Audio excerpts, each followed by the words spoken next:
माफी मांगी गई है देश से आज, लेकिन 700 शहादतों से माफी नहीं मांगी गई।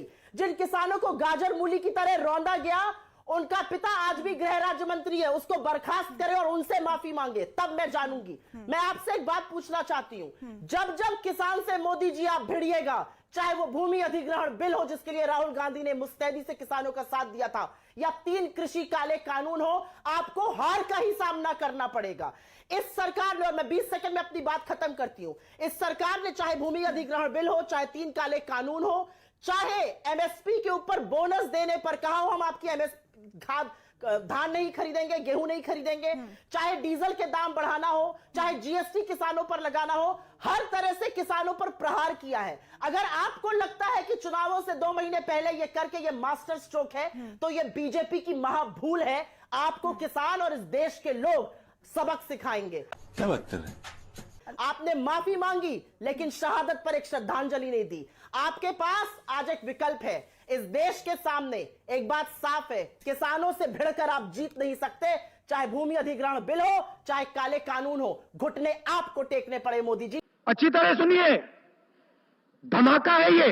देखिए, मैं सिर्फ एक पंक्ति में कहना चाहूंगा, अहमन्यता कहीं अगर आपको उसका लेश मात्र भी प्रधानमंत्री जी के वक्तव्य में, भाषा में, शैली में, भाव भंगिमा में नजर आया हो तो आप बता सकते हैं। और मैं विनम्रता से कहना चाहूंगा कि कांग्रेस की सुप्रिया जी ये बात कह रही हैं, परंतु जिस राज्य में सर्वाधिक किसानों का विषय था, पंजाब, वहां जब इन्होंने नेतृत्व परिवर्तन किया तो आप जितनी भी बाइट निकाल के देख लीजिए, कभी कहा कि किसान के बेटे को बनाया है, उन्होंने कहा दलित को बनाया है। इसका मतलब जातिगत समीकरण आपके लिए ज्यादा महत्वपूर्ण विषय था बजाय किसान के। तो आज उन विषयों को छोड़ देना चाहिए।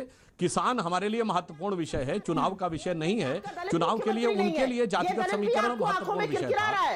नहीं, मैं तो नहीं कह सुधांशु जी, ना आप मैंने तो सिर्फ ये कहा कि आपने कहा कि किसान बनाना चाहिए। सरकार है, एक दलित मुख्यमंत्री। चलिए, तो अब मैं बिल्कुल कह रहा हूँ, किरकिरी है क्या चल जी? आप सुनिए, होने के नाते क्या आपकी आंखों मैं उसका भी जवाब दे देता हूँ। इस बात का जवाब अब मैं जवाब दे देता हूँ। कर गई है, हाँ, गलत बात है भाई। हाँ, जवाब दे रहा हूँ।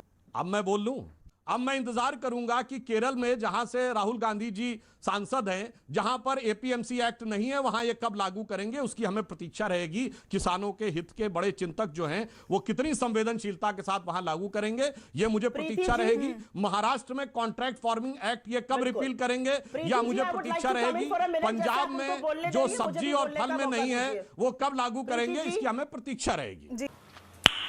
नाइस। अखिलेश जी इस विषय को नहीं समझ पा रहे हैं कि उन्होंने जो खुद कहा था वो अपनी बात से पीछे हट गए। अब उदाहरण के लिए उन्होंने कहा था पीडीए, अब राज्यसभा के जो उनके कैंडिडेट हैं वो पीडीए कहाँ हैं, वो तो एफडीए हैं, फिल्म स्टार, डायनेस्टी एंड अफसर। मुझे लगता है कि दोनों इससे पूर्व अपनी पार्टी के मंच को जितना ध्वस्त कर चुके हैं, एक साथ आकर शायद दोनों पार्टियों के उस संयोग को और ध्वस्त करेंगे। राहुल गांधी जी के जमाने में सिर्फ एक जीत पाई रायबरेली, और 80 सीटें हैं तो 79 हार गए।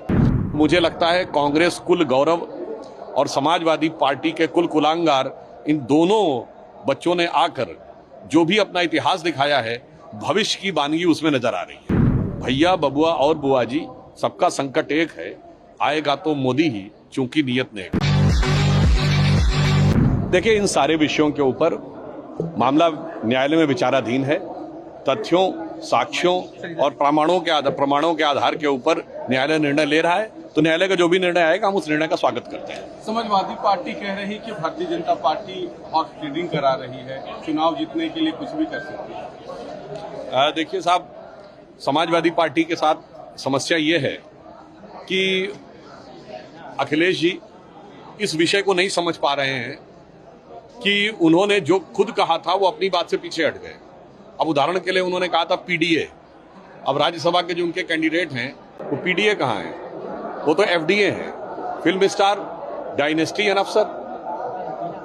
अब आप बताइए, उन्होंने बनारस में कैंडिडेट विड्रॉ कर लिया, किसको विड्रॉ किया, पिछड़े को विड्रॉ किया, कांग्रेस के समर्थन के लिए। तो समस्या क्या है कि कथनी और करनी में अंतर होने की वजह से वो समस्या हो जाती है। तो मुझे लगता है कि उनको अपने बारे में विचार करना चाहिए बजाय प्रतिक्रिया देने के। सर, लोकसभा चुनाव के लिहाज से राहुल गांधी और अखिलेश यादव एक मंच पर रहे, किस तरीके से देखते हैं, कितना चुनौतीपूर्ण है ये? मुझे लगता है कि दोनों इससे पूर्व अपनी पार्टी के मंच को जितना ध्वस्त कर चुके हैं, एक साथ आकर शायद दोनों पार्टियों के उस संयोग को और ध्वस्त करेंगे। उदाहरण के लिए राहुल गांधी जी के पिताजी राजीव गांधी जी के जमाने में कांग्रेस को 400 सीटें मिली थी और राहुल गांधी जी के नेतृत्व में चुनाव हुआ, 44 पे ले आए थे, फिर 52 मिली। और उस जमाने में 1984 में 85 सीटें हुआ करती थी उत्तर प्रदेश में, सिर्फ एक हारी थी कांग्रेस, बागपत चौधरी चरण सिंह जी वाली, और 84 जीती थी। राहुल गांधी जी के जमाने में सिर्फ एक जीत पाई रायबरेली, और मतलब अब 80 सीटें हैं तो 79 हार गए। तो मुझे लगता है, और श्री अखिलेश यादव जी, स्वर्गीय मुलायम सिंह जी 1989 में पहली बार मुख्यमंत्री बने थे, भाजपा के सपोर्ट पे उन्होंने भाजपा को झटका दिया, फिर वीपी सिंह जी के साथ गए। चौधरी अजीत सिंह जी को भी उन्होंने पटकनी दी थी और तब मुख्यमंत्री बने थे वीपी सिंह का साथ लेके, इसी तिलक हॉल में।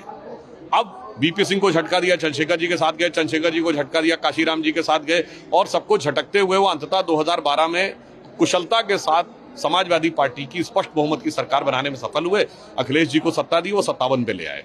तो मुझे लगता है कांग्रेस कुल गौरव और समाजवादी पार्टी के कुल कुलांगार, इन दोनों बच्चों ने आकर जो भी अपना इतिहास दिखाया है, भविष्य की वानगी उसमें नजर आ रही है।